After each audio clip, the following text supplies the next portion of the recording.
Bonjour et bienvenue au webinaire de la Commission de la santé mentale du Canada sur l'évaluation du risque suicidaire. Mon nom est Nitika Rewari et je suis la directrice des initiatives et de promotion à la Commission. Notre département travaille sur la prévention du suicide et la promotion de la santé et nous avons le plaisir de travailler avec des parties prenantes partout au Canada sur ce sujet d'importance. Avant de commencer le webinaire d'aujourd'hui, j'aimerais vous mentionner que nous avons reçu des nouvelles que certains de nos participants d'aujourd'hui font face à la perte d'un collègue au suicide.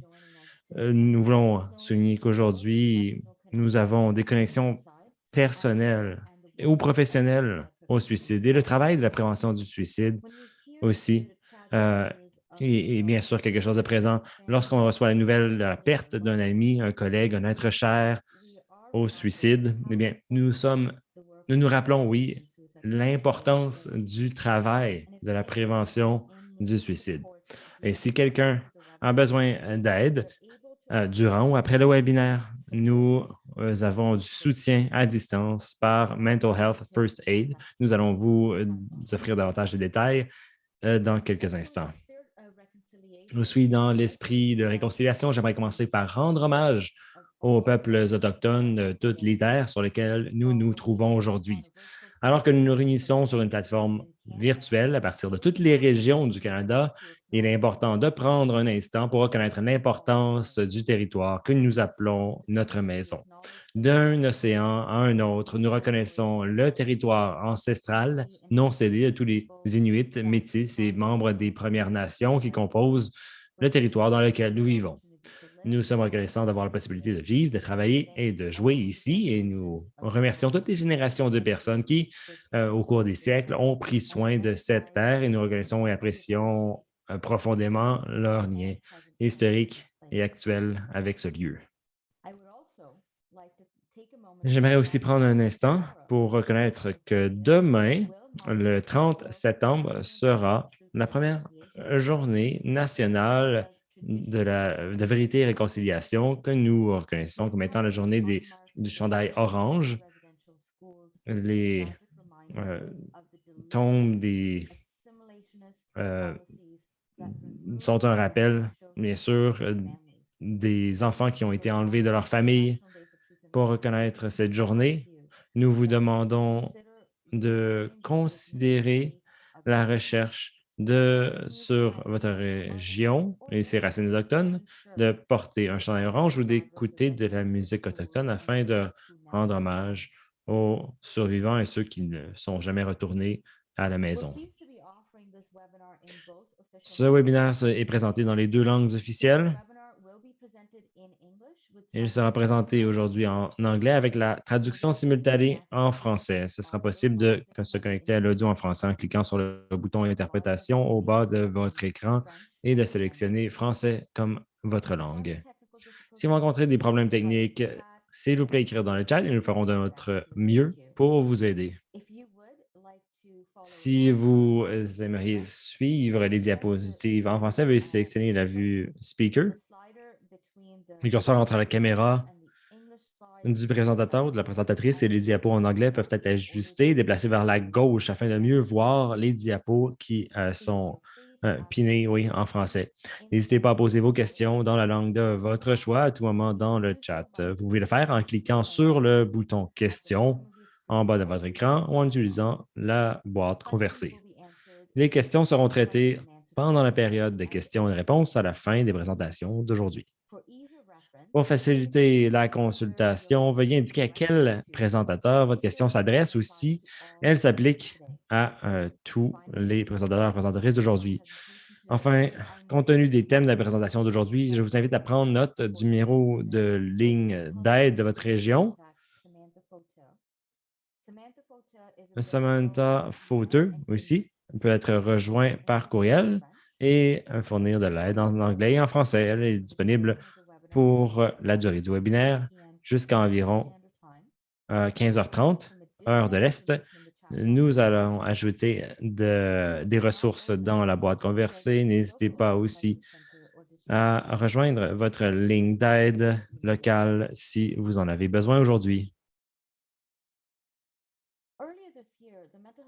Plus tôt cette année, la Commission de la santé mentale du Canada, en collaboration avec Care Excellence Canada, a lancé une trousse d'évaluation du risque suicidaire qui mentionne ce qui doit être considéré, oui, et une liste non exhaustive aussi des outils disponibles et leurs caractéristiques. La trousse est vue comme étant un guide rapide et informatif pour les personnes intéressées à choisir à comparer les outils d'évaluation du risque. Nous reconnaissons que le processus d'évaluation du risque suicidaire est incroyablement complexe et qu'il y a de nombreuses considérations à garder à l'esprit. Pour poursuivre cette importante discussion sur l'évaluation du risque de suicide, nous avons invité 3 personnes pour discuter de cette approche clinique de l'évaluation du risque, des conditions qui entraînent un risque de suicide, des forces et des défis de l'évaluation du risque auprès des diverses communautés et des recommandations pour les travaux futurs. Sans plus attendre, j'aimerais vous présenter nos 3 présentateurs d'aujourd'hui. Nous avons aujourd'hui l'énorme plaisir d'avoir 3 experts avec nous dont le travail est lié à l'évaluation du risque suicidaire. D'abord, nous allons avoir le docteur David Klonsky, un professeur de psychologie à l'Université de la Colombie-Britannique, un psychologue agréé et expert en suicide et en automutilation. Il a plus de 100 publications à son actif sur le suicide, l'automutilation et des sujets connexes. Et en 2015, il a coécrit le cadre de travail sur le suicide de la théorie des 3 étapes, 3ST. Ensuite, nous avons la Dr. Alison Crawford, qui est professeure associée au département de psychiatrie à l'École de santé publique d'Ala-Lana de l'Université de Toronto.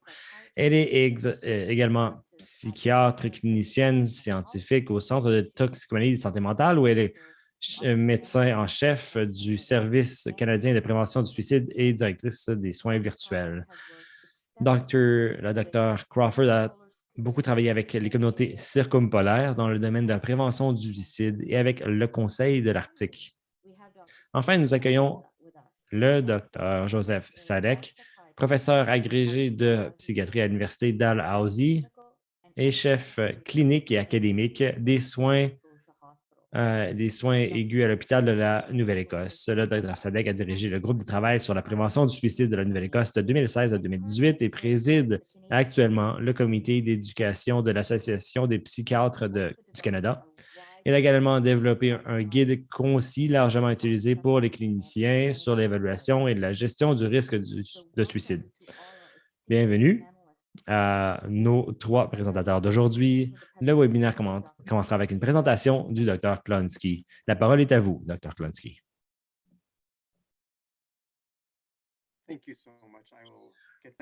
Merci beaucoup. Je vais démarrer mon partage ici.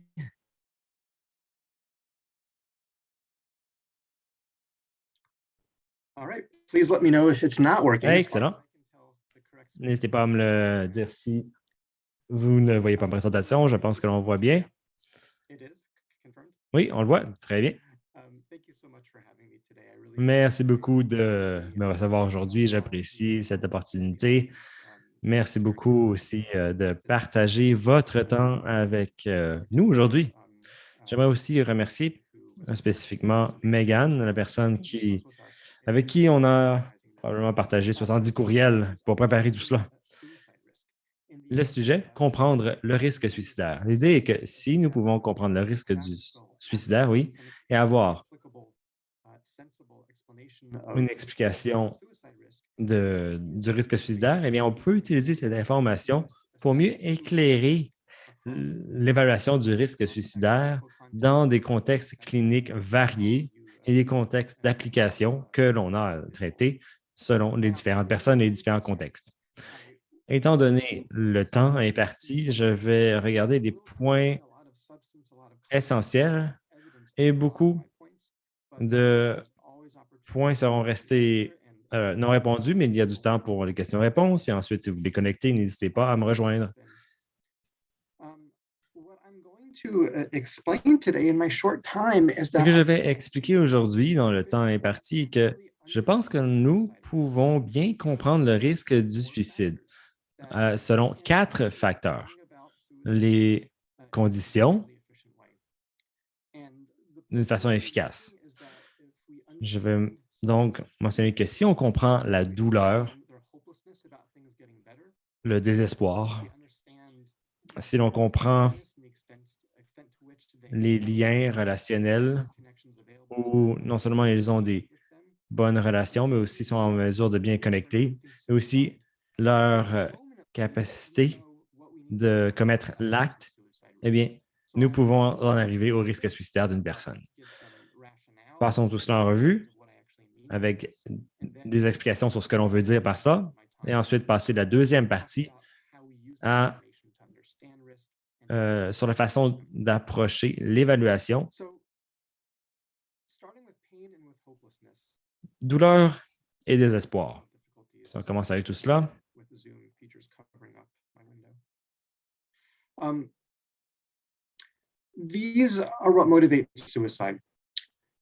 Les motivations dans le suicide. Une des questions les plus difficiles à répondre en ce qui a trait au suicide est que nous sommes tellement formés pour éviter la douleur, mais comment en vient-on?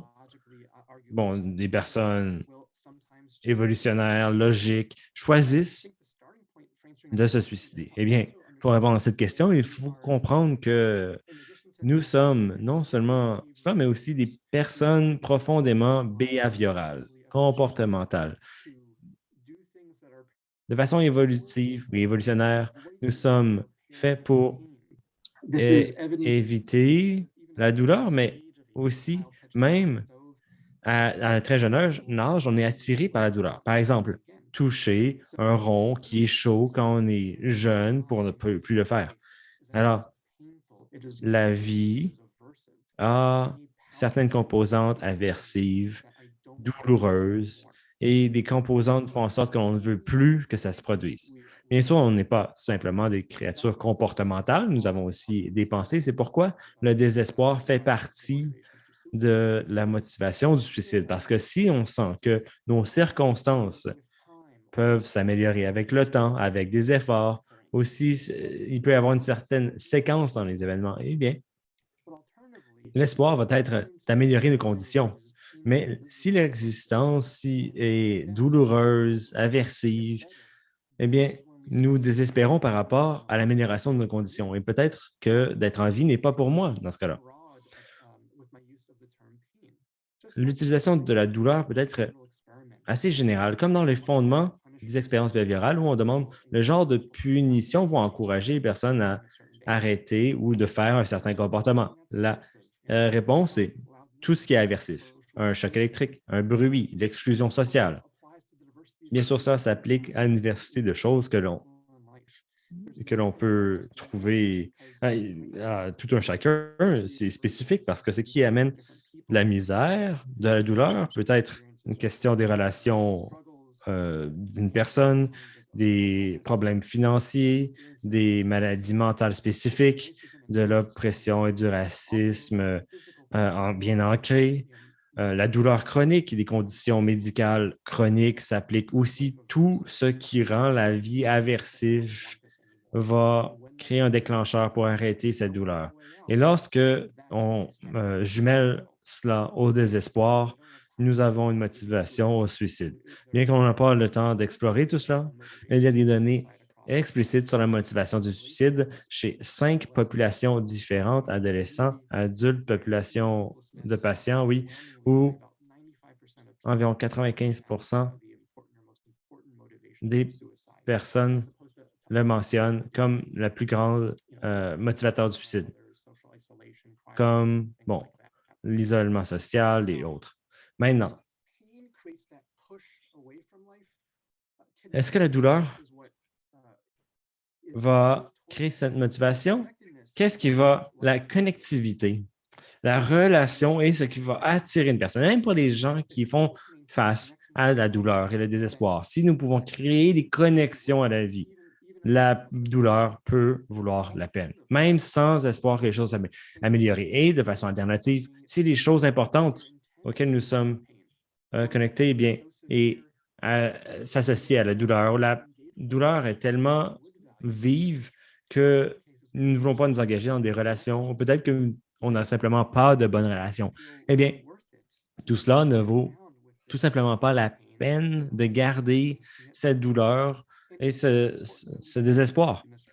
Comment parler de la connectivité? Eh bien, tout certainement que les amis sont très asociaux, mais aussi par rapport au boulot, à l'emploi, aux animaux, même aux émissions qu'on aimerait voir par rapport aux éléments communs. L'espoir que l'on a ici un sens, qu'on peut avoir une relation à un but. Même lors de la douleur et du désespoir, eh bien, ils vont rester. Ils vont rester. La plupart des personnes qui ont des pensées, des idéations suicidaires, eh bien, vont être plutôt le désir va être plus occasionnel. Rarement, le désir suicidaire va être très vif et intense. Cela arrive lorsque la douleur réduit le sentiment d'être connecté. Maintenant, si une personne a des problèmes de douleur et de désespoir qui dépassent leur sens à la vie, leur connexion, et qu'une personne désire le suicide, se dit qu'elle est mieux morte et qu'elle choisirait tout cela, eh bien, c'est là où ce dernier facteur entre en jeu. La capacité de se suicider, rendre le suicide réalisable. Ce qui a été suggéré que même pour ceux qui se sentent suicidaires, de faire une tentative fait peur et difficile. Parce que tel que mentionné, nous sommes dans notre fondement même, nous évitons la mort, oui, les blessures, la douleur, et donc cela nous fait en sorte qu'on évite ce suicide. Avec le temps, avec l'expérience de la douleur, avec l'expérience, disons, de l'automutilation, des blessures, des histoires d'abus, bref, des choses qui nous ont forcés à s'habituer à la douleur, les blessures, la violence qui s'est auto-attribuée. Eh bien, dans ce cas, il y a une diversité d'expériences qui peuvent causer à une personne de faire une tentative de suicide. Dans les années plus récentes, on peut penser à ce concept qui a commencé à ajouter des capacités. Par exemple, un des exemples ici qui a été sur notre radar collectif et l'accès à des objets ou des outils mortels. Bon, une arme à feu, par exemple. Pour augmenter ce que l'on veut dire. Par exemple, si un adolescent se sent suicidaire mais ne voit pas vraiment comment on pourrait le faire, il peut aller sur Internet et apprendre que, eh bien, il peut y avoir acétaminophène, on peut faire une surdose, mais pas l'ibuprofène. Alors, on vient d'augmenter ici la capacité de se suicider. Il y a d'autres exemples. En anesthésiologie, oui, certains pensent, bon, pourquoi se sent-il plus suicidaire que les autres professionnels? En fait, ce qui arrive, c'est que les anesthésiologues ne se sentent pas plus suicidaires, mais si un anesthésiologue se sent suicidaire, les capacités d'utiliser des moyens pour se tuer sont beaucoup plus supérieures parce qu'ils ont ces connaissances très poussées sur les éléments qui peuvent créer la mort et ont un accès exclusif aussi à tout cela. C'est un exemple des façons dont les circonstances ont beaucoup à voir avec les capacités. Donc, lorsqu'on regarde tout cela, si on comprend la douleur dont fait quelqu'un l'expérience ou si on comprend le désespoir, on voit qu'est-ce qui les repousse face à la vie.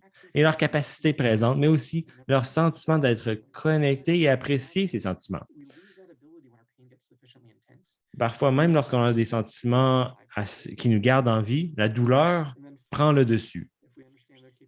Si on comprend cette compétence, oui, cette capacité, mais on comprend la possibilité que quelqu'un avec des désirs suicidaires qui a la capacité et qui va faire une tentative. Alors, au moins, nous avons davantage de compréhension du risque de suicidaire d'une personne. Maintenant, à quelle façon on peut utiliser ces informations? Eh bien, elle peut nous aider à organiser ce que l'on sait sur le risque suicidaire. Simplement parce que je mentionne ces 4 facteurs, la douleur, le désespoir, les liens relationnels, capacité, eh bien, ça ne veut pas dire que le reste, eh bien, n'importe pas. Bien sûr, il y a des centaines de choses qui importent. Mais ce que je dis, c'est que ce modèle peut nous aider à comprendre pourquoi ils sont si importants. Dans les années aussi, la littérature a mentionné euh, la psychose ou psychique ici en anglais.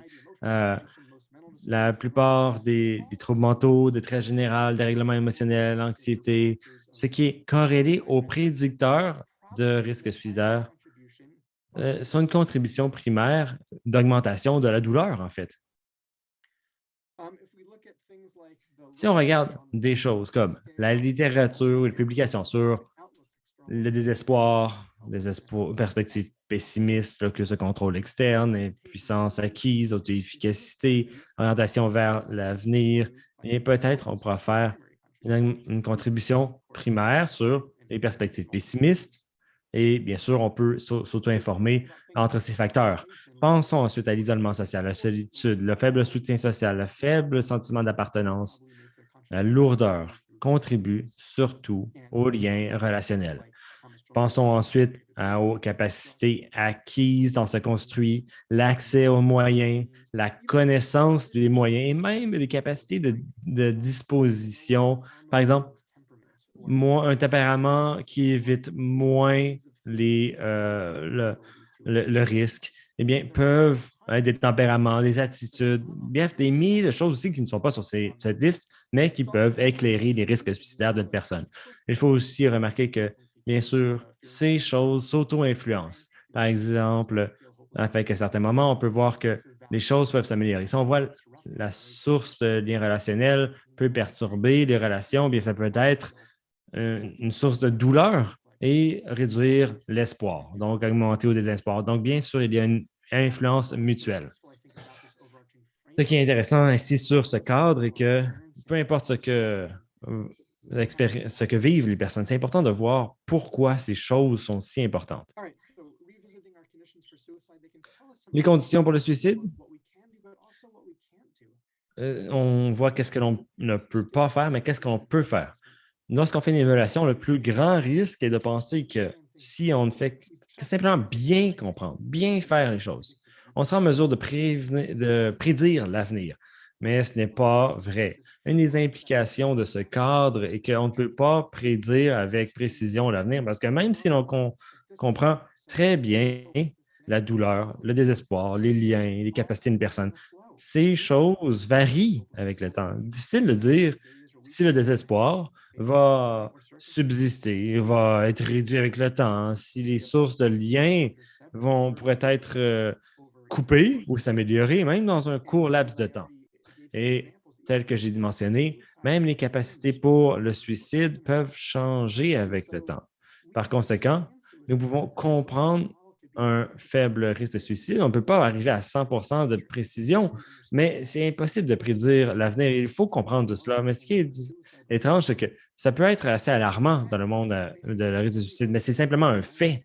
Et comme dans tout autre secteur, si on regarde les AVC, les maladies cardiaques, les homicides aussi, ou même la conduite avec faculté affaiblie. C'est terrible d'essayer de prédire les capacités d'homicide, de maladies, d'AVC. Des tonnes d'études ont regardé les outils cliniques pour le jugement, les études de recherche. Les prédictions, c'est une probabilité. C'est une probabilité et peu importe où l'on regarde, c'est le cas. Donc, c'est un des éléments dans domaine de la suicidologie que l'on doit commencer à accepter. Maintenant, qu'est-ce que cette information nous donne? Eh bien, en fait, ces informations sont très utiles. Tout ce que je vous ai dit, les homicides, les AVC, les crises cardiaques, en fait, dans les dernières décennies, en utilisant les connaissances, nous avons pu beaucoup réduire les causes, la mortalité de ces conditions, de ces troubles, même si on ne peut pas prédire exactement. Donc, qu'est-ce que ces conditions nous disent? Elles font quelques petites choses. Elles nous donnent un portrait rapide d'une personne. Donc, si on a une personne où il y a des pics de désespoir et qu'on ne sent pas de connexion, eh bien, leur capacité pour le suicide est présente. Et à ce moment-là, on a une personne qui a un haut risque de suicide et de crise. Et c'est un signe que l'on doit commencer à intervenir. Ceci peut aussi, si on regarde les autres catégories, comme les maladies cardiaques, eh bien, c'est la façon dont on opère. Personne ne s'attend à ce qu'un clinicien, un docteur, quelqu'un qui meurt d'une crise cardiaque une semaine après avoir vu un docteur, personne ne dit pourquoi ne saviez pas qu'elle allait avoir une crise cardiaque? Vous avez mesuré son cholestérol, vous avez pris sa tension artérielle. Personne ne s'attend à ça parce que c'est irréalisable dans tout domaine de la santé de pouvoir prédire la mortalité due à un trouble de façon précise. Mais on peut voir que des facteurs augmentent la probabilité. Et ensuite, on emballe une prévention autour des changements de style de vie, d'attitude, de médicaments sur le cholestérol, la tension artérielle, aussi de la psychoéducation aussi. Comment répondre aux signes d'une crise cardiaque? Et ce sont des facteurs qui ont eu des énormes impacts, oui, beaucoup de répercussions sur tout cela. Basé sur des circonstances, sur les conditions médicales, sur les relations, sur les statuts et encore, nous pouvons expliquer que ce sont des choses qui augmentent de façon générale les risques. Nous pouvons avoir des plans en place qui ciblent certaines choses. Et nous pouvons aussi garder en tête certains signes. Si on a un client qui mentionne, bon, l'autre journée, je me sentais existentiel, bon, pas vraiment suicidaire, peut-être je pensais un peu, mais bon, j'ai vu, il y avait un pont près de ma maison, je marchais là, puis là, je regardais en bas du pont, j'ai pensé à la vie. Bon, certains d'entre nous diraient, oh, OK, il faut faire une évaluation suicidaire ici. C'est peut-être vrai. Mais cette personne vous dit, bah, je n'étais pas vraiment suicidaire, je ne pensais pas vraiment. Mais de cette perspective, il faut réaliser que la personne a augmenté un petit peu sa capacité de suicide. Maintenant, c'est dans sa capacité, dans son répertoire comportemental de voir qu'est-ce que ça fait de regarder en bas du pont, de s'habituer. Alors, peut-être que cette hypothèse donc augmente son risque un peu et on pourrait ajouter cela dans notre plan de sécurité. Si on voit qu'on se sent suicidaire, aller à ce pont peut être donc un élément clairement qui augmente le danger. Ayons des plans d'interaction par rapport au plan de sécurité que l'on peut mettre en place. Le dernier point que je vais mentionner sur le plan d'intervention est que ce sont les cibles, peu importe le genre d'intervention, de méthode de prévention qu'on utilise. Avec cette perspective, ce que l'on mentionne, c'est que tout effort de prévention pour le risque de suicide va réussir tant qu'il peut avoir des répercussions sur plus d'une de ces cibles, de réduire la douleur, de réduire le désespoir, parce qu'en réduisant la douleur, on réduit le désespoir et les liens relationnels, la capacité de se suicider. Et ce qui est important dans ces points d'intervention est qu'il y a tellement de façons de les aborder. On peut les cibler dans nos thérapies individuelles. Nous pouvons même les voir comme étant des médications pour l'anxiété, pour réduire l'anxiété et la dépression. Cela va réduire la douleur et devrait avoir un impact sur le risque de suicide. Le plan aussi permet de voir les capacités, mais on peut le faire aussi dans d'autres domaines d'intervention. Les lignes d'urgence, les lignes d'écoute, de penser de façon explicite. Qu'est-ce que l'on peut faire pour alléger la douleur de cette personne dans ce moment, pour augmenter son espoir, pour donner un sens de connexion ou de lien relationnel et s'assurer que peut-être on peut réduire leur capacité de suicide. Ça peut arriver dans à l'hôpital, dans un appel au 911, au niveau de la communauté, même dans les écoles, on peut intervenir. Et cela inclut aussi dans certaines de ces communautés avec des taux de suicide très élevés. Vous voyez, le genre d'intervention que l'on ferait afin d'avoir un effet sur les capacités sera très différent dans certaines communautés comparé à d'autres. Il peut y avoir, ça peut être en collaboration avec les leaders de la communauté. Il y a même des façons où l'on peut le faire au niveau de la population, du gouvernement, pour avoir un impact sur les genres de choses qui ont un effet systématique sur la douleur, les relations et même les capacités. Bon, je ne sais pas si j'ai eu un, euh, un message, mais pour me dire que j'avais plus de temps, mais j'avais 24 nouveaux messages dans le chat, alors j'imagine que si vous essayez de me le dire, désolé si je n'ai pas pu le voir. Merci beaucoup et Dr. Crawford, je vous donne la parole. Merci, Dr. Klansky. J'ai l'impression que si on pouvait tout faire ça, on pourrait, bon, dire aux 900 quelques que l'on est, de dire, bon, ben merci, c'est tout pour aujourd'hui, mais on a une certaine continuité ici avec ma présentation.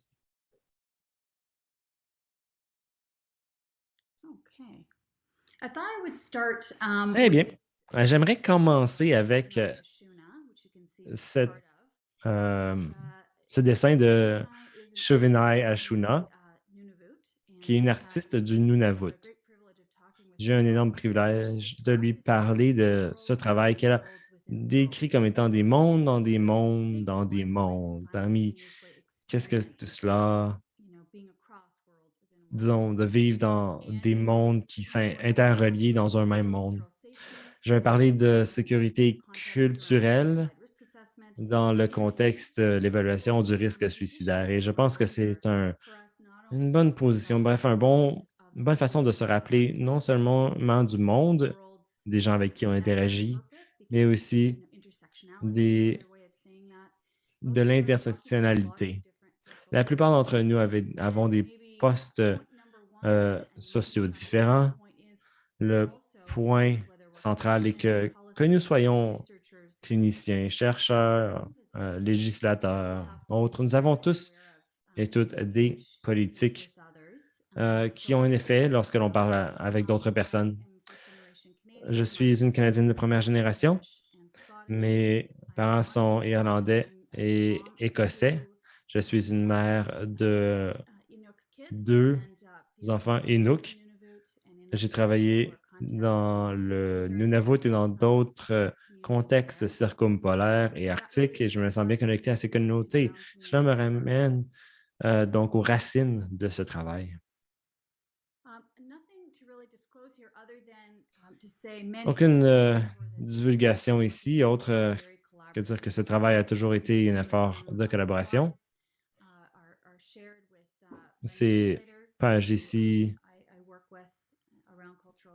ont été élaborées avec René Linklater.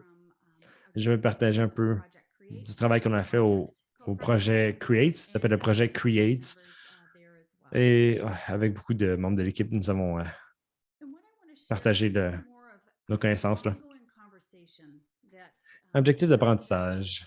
Ici, plutôt que d'avoir des faits, des preuves, nous allons plutôt avoir des objectifs d'apprentissage. Donc, plutôt que d'examiner la manière dont les pratiques d'évaluation du risque suicidaire s'adaptent dans des contextes divers et pour des relations en cas d'identité, comment est-ce que, selon les contextes, on peut les adapter, surtout sur les communautés qui cherchent l'équité, sur les communautés qui n'ont pas le même accès aux services ou qui ont peut-être différentes idées sur la façon d'approcher les questions sur la prévention du suicide et sur la vie.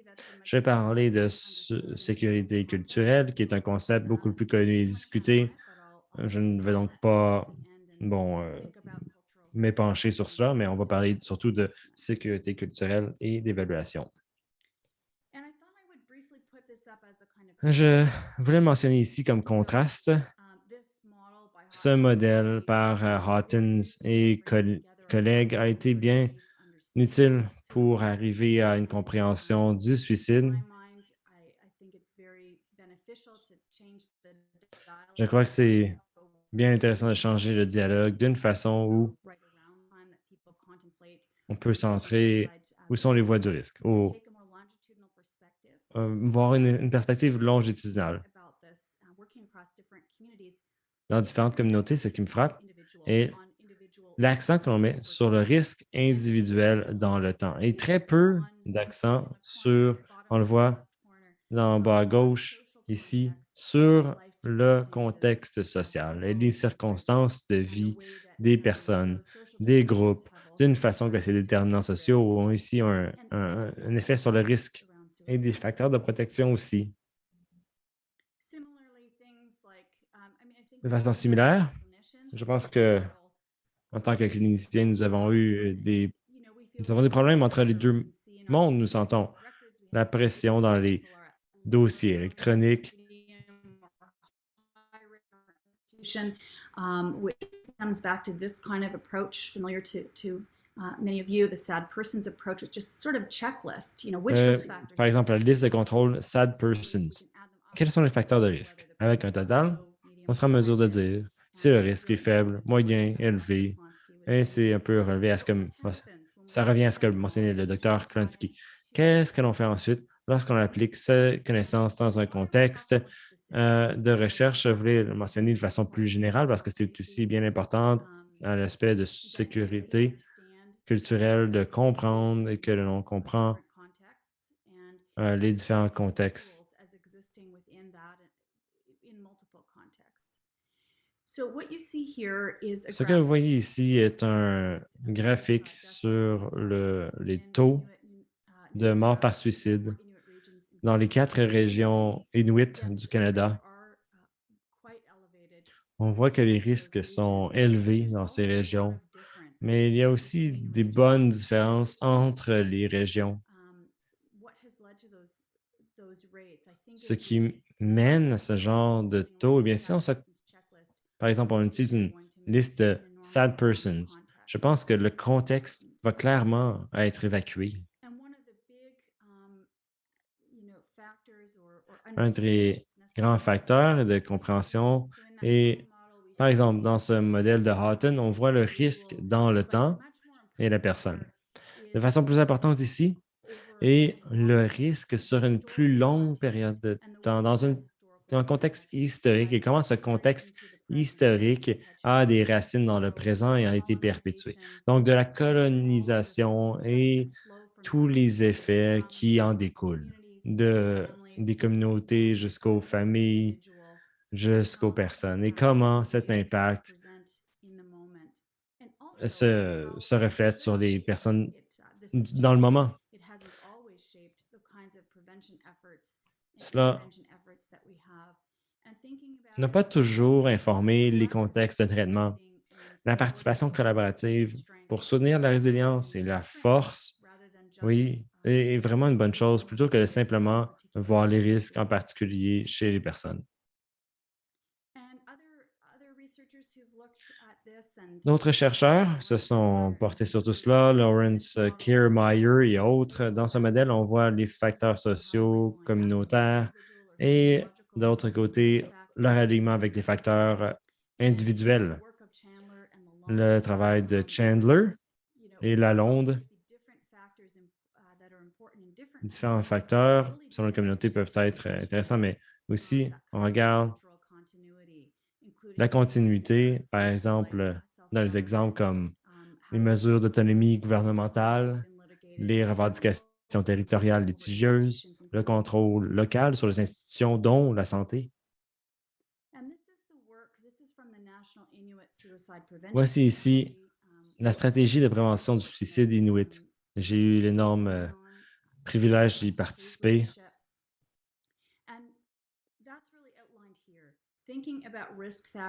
On mentionne les facteurs de risque, non simplement au risque individuel, comme on voit en bas lorsque les personnes vivent, oui, du stress, une perte dans leur vie, mais aussi le contexte communautaire, historique, la détresse familiale, mais aussi de penser aux facteurs également importants de résilience, de protection dans la communauté. On peut parler de facteurs forts communautaires qui peuvent faire partie de programmes de soutien. De façon plus importante, je sais que l'on parle d'évaluation clinique ici aujourd'hui, mais C'est important de simplement parler d'évaluation clinique parce qu'on a tous un rôle socio-économique quant aux circonstances, de défendre aussi l'impact social et économique, les risques et les facteurs de protection pour les personnes dans les communautés.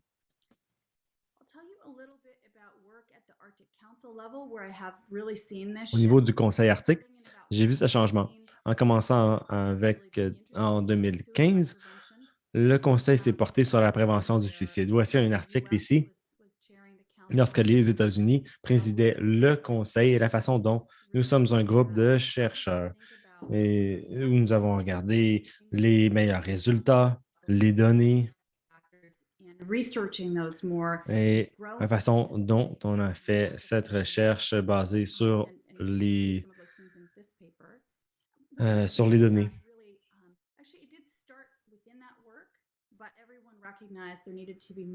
Avec ce travail, nous avons vu qu'on devait avoir une attention spéciale et faire participer les personnes sur qui l'on parlait, de qui on parlait, oui, et surtout les jeunes dans ces circonstances. Donc, la présidence qui a suivi dans les années subséquentes, nous avons lancé le projet qui s'appelle Project Create pour Circumpolaire Resilience Engagement Action Through Stories. Donc, Create, ici l'acronyme.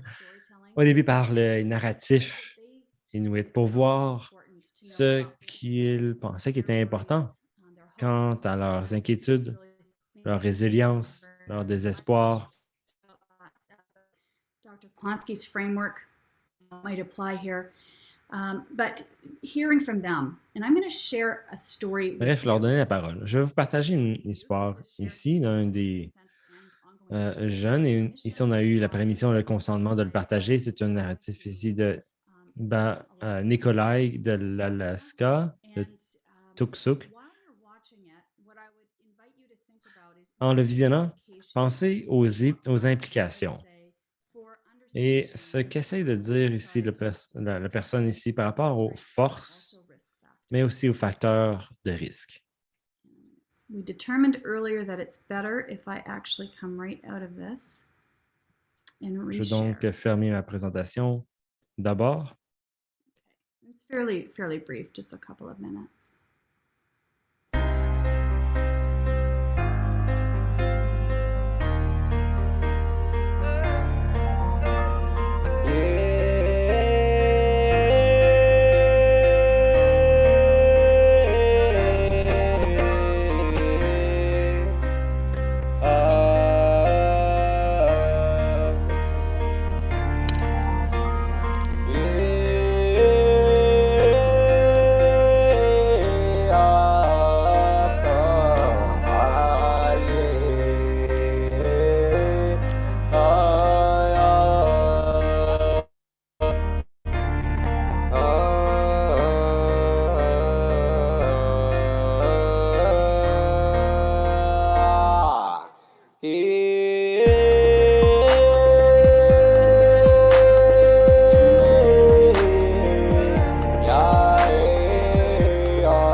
Alaskan grown, young buck made moves on my own. Did it for the people back home and more. Kept going and going, using no back door in the middle of I got it, but a young one wants more.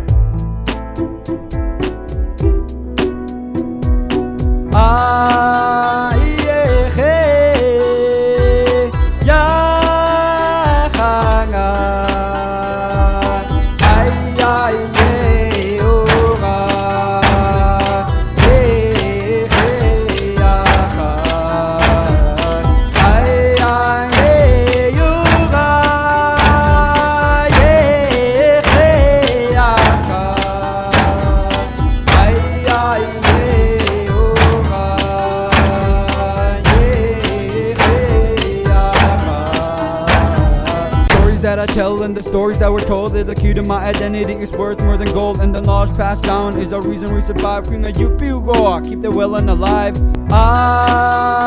Yeah, hey, yeah.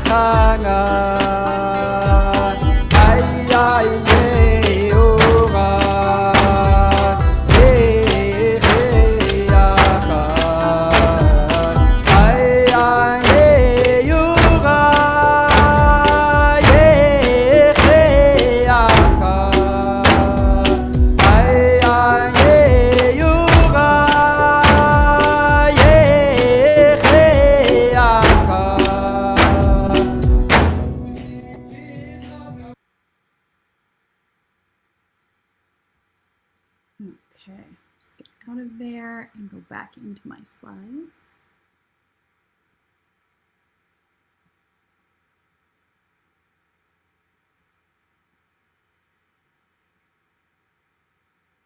Okay, and I mean, feel free to put any observations in the N'hésitez chat. pas à écrire vos observations dans le chat. Like, you know, his Vous connection. remarquez peut-être qu'on voit le lien avec les archives, le lien avec les ancêtres. On voit le territoire beaucoup, la connexion au territoire, l'identité. Dans son rap, il parle des questions d'identité, oui. Et de nombreuses choses ici, mais je ne veux pas trop en parler. Bien sûr, il y a des thèmes plutôt qui sont communiqués par ces jeunes. Et il y a des jeunes qui nous partagent tout cela, mais il y a eu aussi beaucoup d'impacts positifs. Si on parle ici à ce modèle à 3 facteurs, les liens, l'affiliation dans l'Arctique et sentir qu'ils font une différence, qu'ils participent encore dans le réseau. Un résumé rapide ici des thèmes qui ont été évoqués. Dans cette analyse, on voit justement ces thèmes. Les jeunes, avec leur lien à la communauté, qui priment surtout.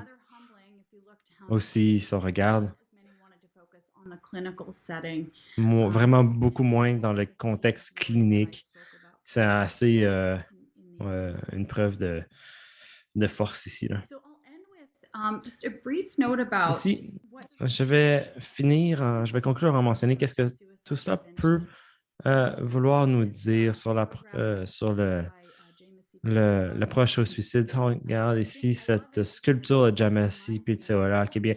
Ici, ça me rappelle que la culture,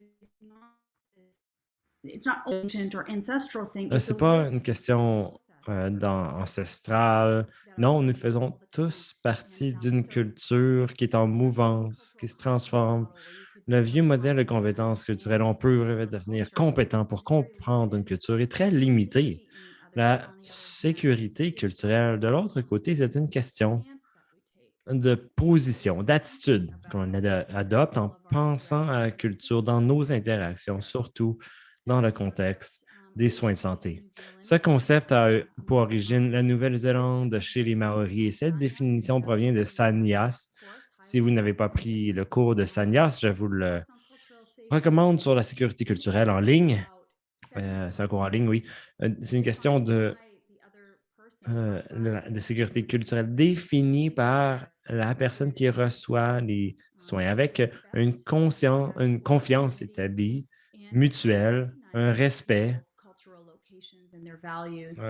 reconnaître la situation, valeurs, les préférences culturelles et les différentes connaissances, oui. En tant que clinicien, peu importe d'où nous sommes, eh bien, un prérequis est d'avoir une humilité quant à notre culture, savoir notre propre place, nos propres préjugés ou biais et en être conscient par le biais d'une réflexion constante.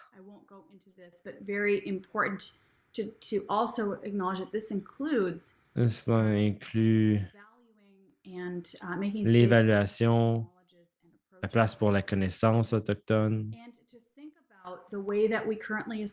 Pensons à la façon dont on évalue le suicide. Je vais mentionner ici que c'est tout chaud des presses ici. Là, ça vient d'être publié par Allen et autres sur l'Alaska, les raisons de vivre sur une échelle. On a vu une association entre certaines des forces d'identité, valeurs culturelles et facteurs de protection autour des pensées reliées au suicide. Pour conclure, qu'est-ce que cela signifie pour notre travail ici? Il y a certains principes que j'espère que nous avons déjà évoqués. Avoir cette position en matière d'humilité culturelle, de toujours être en train d'en apprendre davantage, d'être ouvert. Aussi, supposer qu'il y a des forces. Nous sommes souvent préoccupé par l'évaluation du risque, mais bien sûr, on peut le comprendre lorsqu'on est seul dans une salle de consultation avec quelqu'un, sur une ligne d'appel d'aide bref, se rappeler qu'il y a des forces.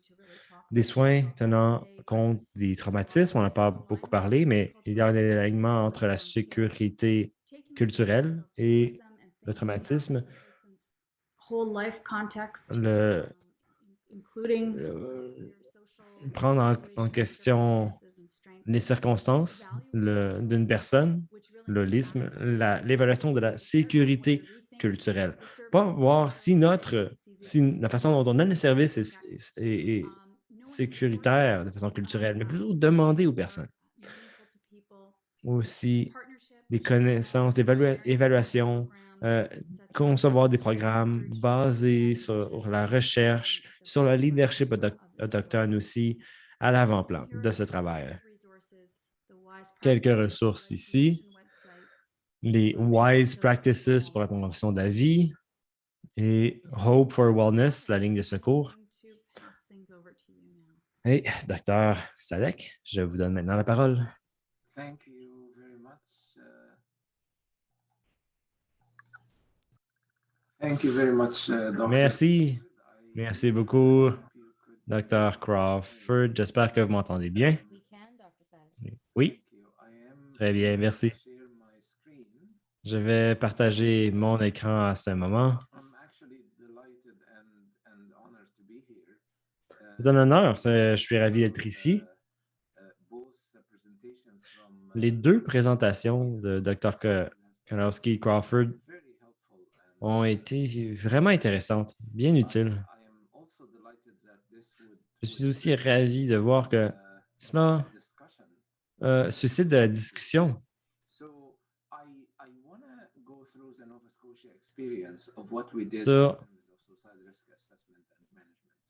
En Nouvelle-Écosse.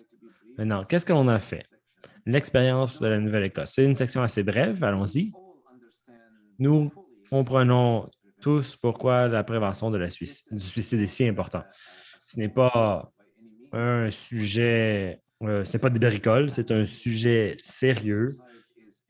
L'impact social, l'impact du suicide est énorme sur tous et toutes. Nous avons tous vu l'impact et nous devons travailler pour prévenir le suicide.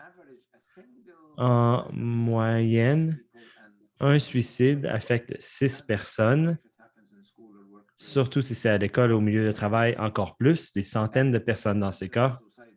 Le fardeau du suicide peut être mesuré et le double du diabète. Il y a donc des répercussions dans différents domaines. De façon épidémiologique, il y a eu 4000 suicides en 2019, des morts par suicide. Les taux de suicide chez les hommes environ 3 fois plus élevés que chez les femmes. Nous savons que les groupes d'âge de 40 à 59 ans affichent les taux les plus élevés de suicide et les taux de suicide chez les jeunes autochtones sont parmi les plus élevés au monde, 11 fois plus que la moyenne. Au milieu, nous voyons les suicides les plus élevés, bien sûr. Nous voulions remplir les normes ou répondre aux normes d'Agrément Canada, examiner la littérature et d'examiner les cas de morbidité et de mortalité actuels et passés.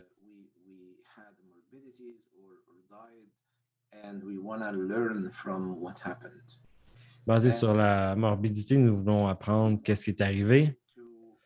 Nous voulions aussi identifier certains des obstacles dans les structures actuelles. La difficulté est qu'il n'y a pas d'échelle qui peut prédire aussi précisément tout cela, tel que mentionné le Dr. Klonsky, qui peut identifier qui va mourir par suicide. Nous ne pensons pas que c'est vraiment possible de concevoir un tel outil. Mais ce qu'on veut faire est de développer un outil qui aide qui informe, qui éclaire le jugement clinique de tout professionnel qui veut évaluer le risque de suicide. Donc, nous n'allons pas vous donner un outil pour vous dire c'est comment on peut prédire le risque. Non, nous allons nous assurer que vous allez émettre un bon jugement clinique basé sur des décisions éclairées où tous les facteurs seront devant vous, apportant un jugement clinique. Ce sera donc davantage éclairé par tout cela. Agrément Canada, comme on le sait, annonce que tous les clients présentant un risque suicidaire doivent être identifiés, que le risque suicidaire pour chaque client est évalué à intervalles réguliers en fonction de l'évaluation des besoins, que les besoins immédiats en matière de sécurité des clients évalués comme présentant un risque suicidaire sont pris en compte, qu'il y a des stratégies de traitement et de suivi. Nous avons commencé par regarder les obstacles. Les obstacles dans l'évaluation des risques du suicide sont nombreux. Un des plus grands défis a été les informations subjectives que nous obtenons parfois qui ne donnent pas un portrait global. Parfois, on peut dire, bon, je n'ai pas de pensée suicidaire. Puis ensuite, avec l'information plus tard, en récoltant l'information, cela vous dit que oui. Puis l'incorporer dans l'outil, un endroit où on peut s'assurer qu'il y a de l'information qui est collectée autant que possible pour éclairer les risques suicidaires. Nous dépendons aussi du jugement clinique pour permettre d'émettre un bon jugement, parce qu'encore une fois, en utilisant toute échelle, on n'obtient pas une bonne prédiction de la mort par suicide. Je révisé tout cela cette année, de nombreuses critiques de l'échelle qui est utilisée. Et surtout des critiques émergentes. Ce que nous voulons arriver est à un bon jugement clinique. Un des défis d'identification est le manque de connaissances et de formation par les fournisseurs de soins. Les compétences de base, bref, pour évaluer. Nous avons donc pensé que d'avoir un bon programme complet de formation pour tous et toutes serait utile afin d'avoir des modules vidéo, un livre numérique et physique, des études de cas et de la formation afin d'avoir un programme qui est bien conçu, bien ficelé et s'assurer que l'on peut émettre un bon jugement clinique. Un des autres défis est que parfois, l'évaluation peut créer des émotions intenses chez les cliniciens. Je peux faire une évaluation sans reconnaître à quel point tout cela peut m'affecter. Par conséquent, nous avons commencé à lier cette réaction à la surface en permettant davantage de formation, de mentorat lorsqu'on a ce genre d'action afin que l'évaluateur peut gérer ses propres réactions en même temps. Un des autres défis est que parfois le risque suicidaire n'est pas communiqué. Il y a donc 3 personnes et non documentées, par exemple, le psychiatre, le psychologue, un travailleur social qui travaille avec un client. Ce risque n'est pas communiqué entre les deux, entre les 3, et par conséquent, notre outil permet ce genre de communication avec les autres fournisseurs. Bien sûr, avec le consentement, c'est sur une page, il permet aussi la documentation afin de regarder 6 mois plus tard la façon dont ça a changé. Ensuite, un des enjeux auxquels nous faisons face est que le risque chronique plutôt, le risque suicidaire grave n'est pas distingué du risque suicidaire chronique. qui n'arrivent avec aucune intention de mort. Donc, vraiment, nous avons conçu ces modules pour discuter de la différence.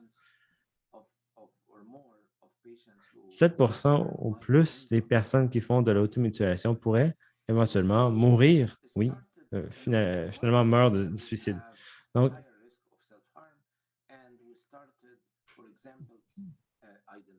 nous avons commencé à identifier les symptômes du trouble de personnalité limite, des symptômes d'abandon, les sautes d'humeur, les comportements impulsifs, les problèmes de colère, les problèmes d'identité et parfois les symptômes de paranoïa, de vide. Et nous avons commencé à les lier à ce qui se déroule dans la vie d'une personne. Ça a aussi été bien utile pour comprendre les risques aigus et chroniques. Un des défis, on l'a mentionné, un des problèmes est qu'on ne peut pas prévenir le suicide. La recherche nous montre que la majorité des patients qui meurent de suicide ont un trouble mental préexistant. De façon prédominante, les troubles de l'humeur, chez 2 tiers des personnes qui meurent, le suicide ou le trouble de personnalité. On ne peut pas ignorer la dimension sociale. Et c'est ce que Dr. Crawford a aussi parlé, parce que c'est un énorme facteur qui ne doit pas être ignoré. La question, par conséquent, est-ce qu'il y a des exemples où le suicide a été prévenu? Oui, j'aime amener des bonnes nouvelles. Et nous savons qu'au Japon, par exemple, à l'université Akita, il y a une réduction de 50% dans un village en 4 ans. Une intervention purement sociale. Au Royaume-Uni, l'amélioration de la prestation des services a permis de réduire jusqu'à 20% le nombre de suicides par les utilisateurs de ces services en 2 ans. Le modèle à Nuremberg, en Allemagne, après 2 ans, ce programme il y a une réduction de 24% des suicides et des tentatives de suicide qui ont été constatées. J'adore parler de ce programme parce que je pense qu'il est facile à réaliser ici. C'est un programme qui est aussi utile pour regarder les 4 domaines d'intérêt. Voici l'Université internationale d'Akita au Japon, le Royaume-Uni, et voici où, en Allemagne, le programme a été mis en œuvre. Ils ont regardé 4 domaines. D'abord, les fournisseurs de soins. Ensuite, deuxièmement, l'augmentation du stigmatisme de santé mentale. Puis, ils ont commencé à créer des liens avec les gardiens de la communauté, donc les enseignants, les travailleurs sociaux, les leaders religieux, les chefs religieux et les familles de patients qui ont des problèmes avec la santé mentale. Cette connexion a été bien utile et importante. Cette idée de gardien de la communauté, eh bien, c'est une idée que je défends fortement. Des interventions ciblées ensuite pour des personnes qui ont des idéations suicidaires, qui ont fait des tentatives dans le passé. Ce programme peut être répliqué assez bien et je pense que c'est un programme utile qui permet aussi de considérer ces domaines, le stigmatisme qui augmente, les soins de santé, les gardiens communautaires et la formation et l'éducation, surtout pour les enseignants, les travailleurs sociaux, les leaders religieux et les familles et les interventions ciblées. Ce programme a permis de réduire significativement les suicides sur 2 ans. Un autre enjeu important que je veux mettre en relief ici, davantage pour les collègues ici pour... Bien, il a été prouvé qu'une évaluation approfondie peut permettre d'améliorer les résultats après une automutualisation. Automutilation, oui. On voit l'idée de la connexion basée sur le modèle de M. Klonsky, n'est-ce pas?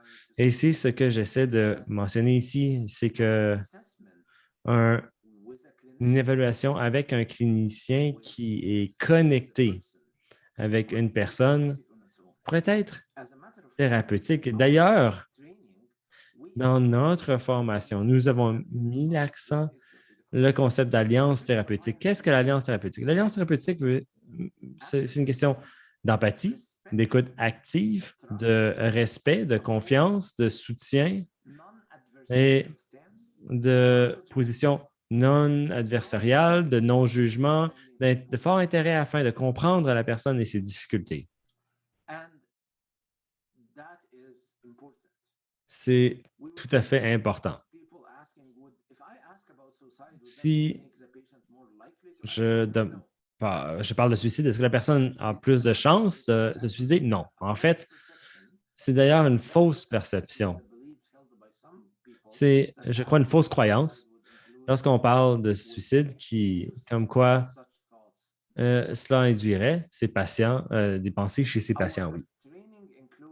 Notre formation a inclus une politique sur ce qu'il doit être fait, et non seulement pour tous les cliniciens, mais aussi en pensant au personnel de soutien, par exemple, des thérapeutes, des éducateurs, et ensuite qui disent, bon, je voudrais me suicider. On questionner la personne, une introduction à la littérature, un module sur le suicide, l'automutilation, d'autres troubles.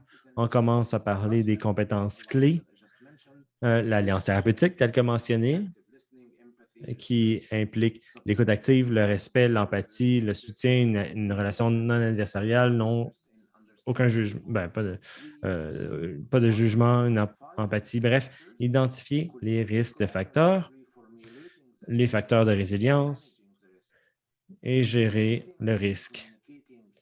Prise en charge, communiquer aussi pour faire un suivi approprié. Voici une page simple à utiliser, que nous utilisons aussi. C'est un profil de risque d'entrevue. On parle de ces facteurs de risque. Qu'est-ce qui survient en ce qui a trait à la gestion de la maladie du patient? Est-ce que le patient, est-ce que le clinicien, est-ce que le patient plutôt ne prend pas, n'a pas de soutien? Est-ce qu'il prend sa médication? Est-ce qu'il y a d'autres risques? Ici, tel que mentionné par Dr. Kronsky sur la maladie chronique, la douleur qui est inclue ici, en effet. Le cercle social, le manque de famille, de soutien, ce domaine aussi. C'est commencé par Klonsky, M. Klonsky, oui, sur les soignants, le manque d'amis, de famille, un plan de communication ensuite. On va dire ça a été communiqué à ces personnes, aux familles, aux médecins traitants, aux autres, que la documentation a été mise dans un tableau. Puis, qu'est-ce que l'on va faire par la suite? De façon très simple, des informations.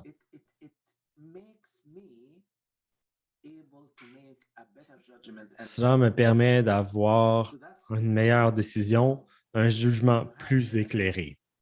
Nous avons donc les risques, puis les profils de risque individuels.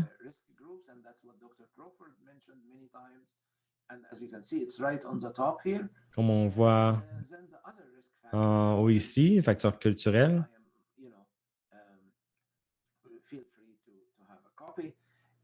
N'hésitez pas si vous en voulez une copie. Puis, l'avenir. Nous voulons avoir quelque chose à faire maintenant, un suivi. Quoi faire maintenant et dans l'avenir?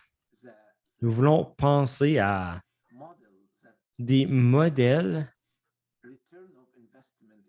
où on a un rendement sur l'investissement du capital humain. Donc, plus tôt, où l'on commence l'investissement, meilleur est le rendement, n'est-ce pas? Nous voulons commencer à penser à considérer la tendance vers un âge moyen plus jeune lorsque l'on parle de comportement suicidaire. Cette proposition est bien importante. Si on commence plus tôt ici, le rendement de l'investissement serait bien meilleur. Et c'est ce qu'on doit commencer à prendre en compte, de passer à un mode primaire de prévention plutôt que d'un modèle tertiaire.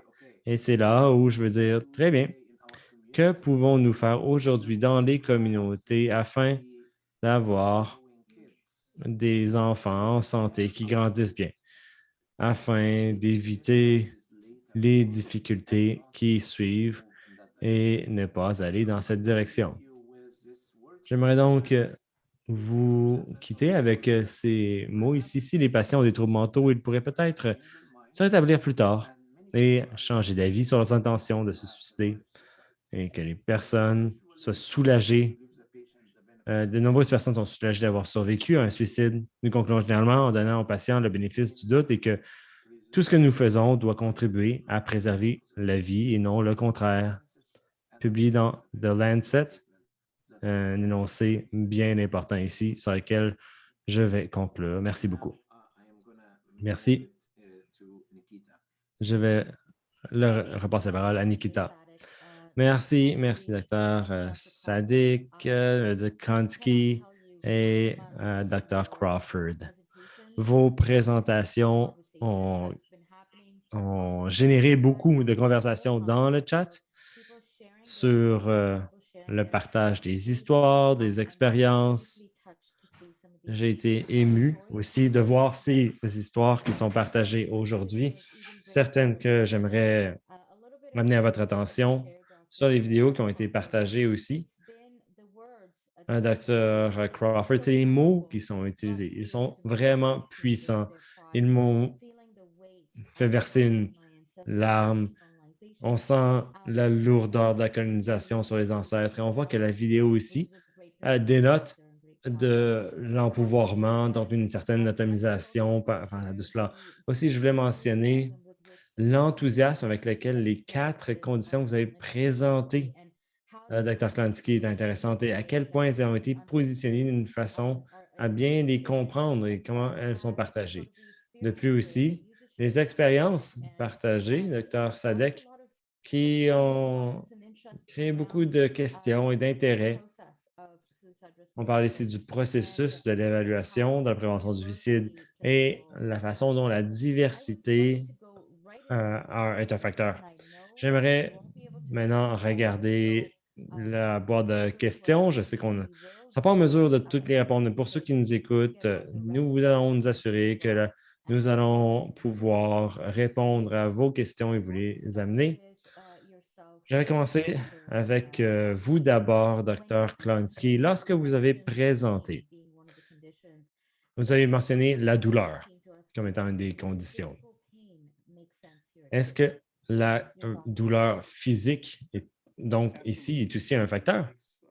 Réponse, oui, tout à fait. Tout ce qui rend misérable, aversive la vie, incluant les conditions médicales chroniques, la douleur, les conditions difficiles. Dr. Sadek, vous l'avez évoqué aussi. Hein? Oui, merci.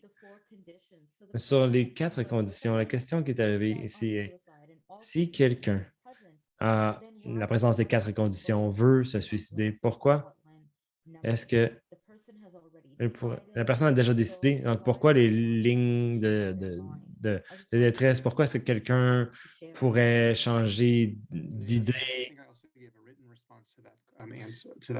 Réponse, oui, j'ai répondu dans le chat aussi. C'est très difficile. C'est une question très importante et une question fondamentale d'autonomie aussi. Est-ce qu'on devrait décider sur la façon dont quelqu'un devrait vivre sa vie ou y mettre fin? Et une réponse que j'ai à cette question est, en fait, Dr. Sadek a mentionné à la fin qu'il y a des études de personnes qui ont tenté de s'enlever la vie. Plus de 90% ne veulent pas finalement mourir, ne voulaient pas mourir par suicide et ont décrit de la façon dont ils étaient sans souci. Et le moment aussi, je pense, c'est une étude ici sur les personnes qui ont sauté du London Bridge, le moment où ils ont sauté. Elles voulaient tout de suite se ramener à ce moment pour faire un pas de recul, pour ne pas le faire. Donc, c'est basé sur des rapports. Une façon de le voir aussi que la personne future, leur propre personne dans l'avenir, sera vraiment contente qu'il n'ait pas pris cette mesure, qu'il n'ait pas décidé de se suicider. C'est une raison de garder une personne en vie. Mais je ne veux pas vous prétendre que c'est une réponse qui nous satisfait complètement. Il y a certaines personnes qui ont choisi de se suicider, que leur personne d'avenir voudrait aussi prendre cette décision et que nous interrompons cette personne. Donc, c'est au-dessus de mon salaire ici de dire comment peut-on forcer une personne à vivre selon différentes conditions, selon la situation personnelle. Clairement, la mort étant une version finale, une décision finale, on peut dire que ceux qui ont finalement survécu, les personnes qui ont choisi la vie, sont de façon majoritaire très satisfaites, largement minoritaires de ne pas s'être suscité. Je vois aussi quelqu'un ici qui mentionne Kevin Hines, une personne qui a mentionné justement que la personne qui a sauté du pont d'un pont, elle ne voulait pas, elle l'a regretté instantanément. Le rôle des lignes d'aide ici, question pour vous. Ici, beaucoup de discussions sur le rôle des lignes d'aide. Certains ayant eu la formation assiste, le bénéfice d'avoir une formation pour les répondants. D'autres ont mentionné les expériences qui n'ont pas été heureuses, où une personne a dû appeler 8 fois au nom de leur frère qui avait des idéations suicidaires et d'autres qui ont perdu leur partenaire de vie aussi récemment. Alors, on voit ici tout un continuum sur le rôle des lignes d'aide. J'aimerais poser donc cette question et voir vos commentaires sur tout cela, Dr. Crawford. Oui, merci aussi de ficeler ces thèmes ensemble parce qu'on a vu beaucoup de ces questions. Je crois qu'il y a une question de continuité entre la précédente question de Dr. Klansky et celle-ci. Beaucoup de facteurs qui ne sont pas qui sont des risques plutôt, le désespoir, la dépression, l'abus de substances ou l'intoxication sont transitoires dans la nature. Donc, si on donne la chance aux personnes, les lignes d'aide sont une des façons de donner l'espoir ou la chance de ces personnes qui vont, on espère, les aider à, on espère, réévaluer. On croit tous en l'autonomie, que les personnes réévaluent leurs actions. Les lignes de crise aussi sont un point de connexion aux personnes qui ont peut-être des connexions limitées déjà. Donc, il y a de nombreuses raisons pourquoi elles doivent être vues comme importantes. Elles sont basées dans les communautés aussi. Alors, les personnes de communauté prennent un rôle actif sur ces enjeux. Et on sait que les services de prévention du Canada essaient de préserver au niveau national l'engagement communautaire.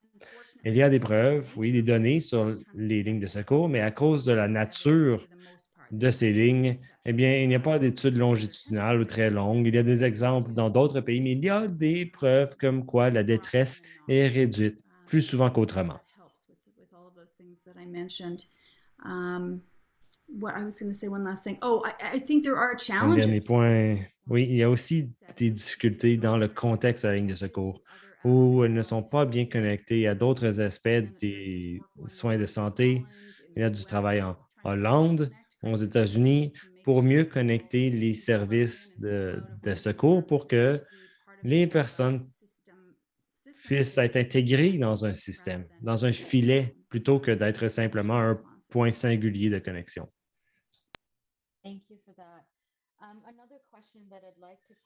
Merci. Une autre question que j'ai pour vous, Dr. Crawford, Et cette question sur ce qui pourrait être ou constituer d'autres raisons autour de l'identification avec le passé qui est négatif, un passé qui n'est plus là. La raison pourquoi, ce serait, il y a encore ce sentiment. Est-ce que vous pouvez offrir vos commentaires ici? Oui, j'ai vu ces commentaires et j'apprécie ce genre de discussion. Ma réponse immédiate ici, comme le passé n'est jamais le passé. Ce n'est jamais l'histoire a une façon d'avoir des répercussions dans le présent par la modification sur l'expression génétique, donc l'épigénétique, les attitudes parentales, le contexte parental et aussi le deuil, l'exposition au suicide, les causes adversales socio-économiques de la colonisation, le racisme persistant dans les conditions présentes, le rappel dans les soins de santé, eh bien, les soins de santé étaient délétères, étaient racistes. Donc, alors que l'on se tourne pour ces ressources, pour l'aide, je pense qu'il y a de différentes façons dont l'histoire a des impacts sur le présent. Je pense aussi qu'il y a de la place là où nous sommes dans une relation de confiance avec une personne de façon thérapeutique, de remettre en question le narratif des personnes afin de voir la force de leurs histoires aussi comme étant, bon, si une personne justement est affectée, le plus important est de comprendre l'impact collectif des événements historiques dans le présent. Merci, Dr. Sadek. J'ai quelques questions pour vous aussi. Je me demandais si vous pouviez offrir vos commentaires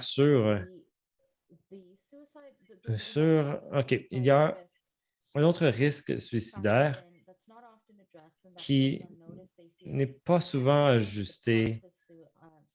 Et on parle de suicide passif. Certains qui ne font jamais de tentative, qui ne veulent pas, qui ont peur, des stigmatismes associés à tout cela, qui ne se auto-mutilent pas, qui n'ont pas de signes visibles extérieurs de détresse, mais qui arrêtent de vivre ou arrêtent de...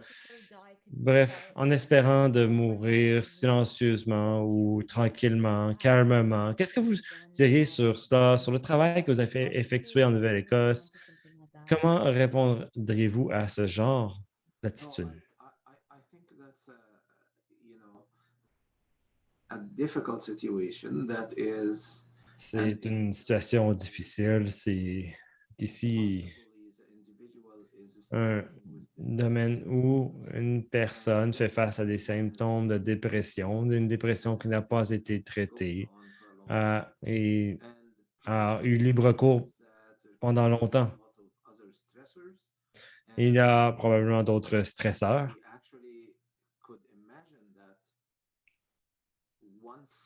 En ce cas, on peut imaginer qu'une fois que la personne perd le soutien, que davantage de stresseurs arrivent dans la vie, eh bien, on peut en arriver à un degré où l'on veut activement mettre fin à sa vie. Cela m'amène à l'idée de l'importance du cercle social, du soutien familial, afin de souligner l'apport social et de prodiguer des soins à cette personne. Donc, je suis ici en train de demander aux familles d'être plus unies, de prendre soin des êtres chers. Je défends davantage des interventions familiales, davantage d'interactions sociales et familiales, davantage de soutien et de filets sociaux. Je pense que ce n'est pas un luxe pour les êtres humains. C'est des enjeux bien importants. Une autre question à partager ici. Est-ce que la formulation du risque change lorsqu'on évalue quelqu'un par rapport à davantage de risques après les 48 heures, après avoir survécu à des comportements ou des tentatives de suicide? L'évaluation du risque est un processus dynamique, très dynamique. Il change de façon fréquente. Par conséquent, le fait est qu'en ce moment, le risque, si en ce moment, le risque de suicide est élevé aujourd'hui, ça ne veut pas dire que ça le sera demain. C'est donc un processus continuel, dynamique, qui doit être exploré et vu dans sa forme où il existe, là. Dr. Crawford, nous avons une question que nous voulions vous poser aussi. Quelqu'un présent au webinaire mentionne que elle travaille avec beaucoup BIPOC, LGBTQ et plusieurs, disons, de Vancouver appellent et ont peur de la police. Mais quel travail doit être fait pour s'assurer que ces personnes qui sont en risque de suicide imminent restent en sécurité? J'aimerais avoir vos réflexions quant à cela. Thanks so much. First, I mean, I think that cultural safety. Je pense que la sécurité culturelle a des racines dans la connaissance autochtone. C'est important de le respecter, mais en même temps, je pense que l'humilité culturelle est importante et s'applique de façon bien, bien générale, oui. En tant que chercheur, il y a des communautés qu'on ne comprend pas pleinement. C'est important d'avoir la place pour le leadership dans ces communautés. Clairement, un grand facteur de risque peut aussi être devenir une force.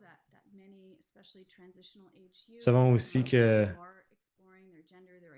les jeunes qui explorent leur identité et leur genre ont des risques plus élevés. Plus on est en mesure d'évaluer les personnes basées sur le risque dans ces communautés, plus je pense que tout cela va être. Et aussi avoir cette humilité culturelle, rendre les services disponibles idéalement par la communauté, comme pour les communautés. Avoir oui, une bonne formation pour que ce soit disponible. Très bien. Une ou deux dernières questions. Je vais vous dire qu'il y en a tellement ici. Les participants ont posé beaucoup de questions. Nous allons donc les capturer et vous envoyer des réponses personnalisées. Megan Bernstein sera en mesure de capturer ces questions et aider à les répondre. Oui, peut-être que je pourrais juste en poser une à vous tous et toutes. Est-ce qu'il y a des commentaires? Est-ce que vous avez des commentaires sur les personnes qui font l'expérience des maladies résistantes au traitement ou sur mourir dans la dignité ici, les aspects de mourir dans la dignité oui. Bon, qui prend cette question d'abord? Okay. For me, I do think this is an area where it's very important to. Personnellement, je pense que c'est important de refléter sur ses propres croyances personnelles. Et c'est un changement contemporain de notre système de pensée et de croyances. Personnellement, je suis inquiète par rapport au manque de limites ou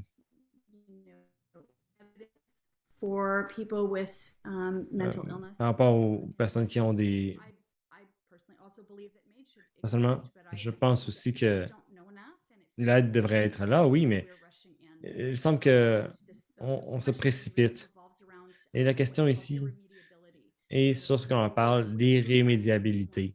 Lorsqu'on arrive à un point où on ne pense pas que la détresse et la douleur est traitable, on n'a pas vraiment de façon basée sur les données où on peut répondre à cette question. Donc, il s'agit d'une question morale qui ne peut pas être éclairée par les données. Je pense que davantage de recherche est nécessaire et c'est mon opinion personnelle ici. Merci. J'aimerais juste vous rappeler que nous sommes maintenant à l'heure, à 15h30, heure de l'Est. Merci beaucoup, Dr. Salek, Klonsky et Crawford, pour vos présentations. Nous voulons vous rappeler encore une fois, n'hésitez pas à nous envoyer vos questions. Nous allons nous assurer qu'elles sont répondues. La présentation elle-même, l'enregistrement sera disponible sur le site Web en anglais et en français.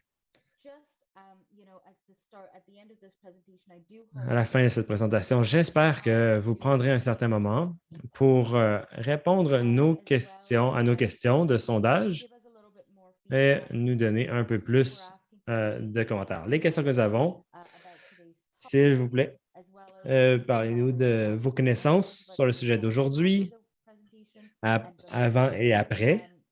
Donc,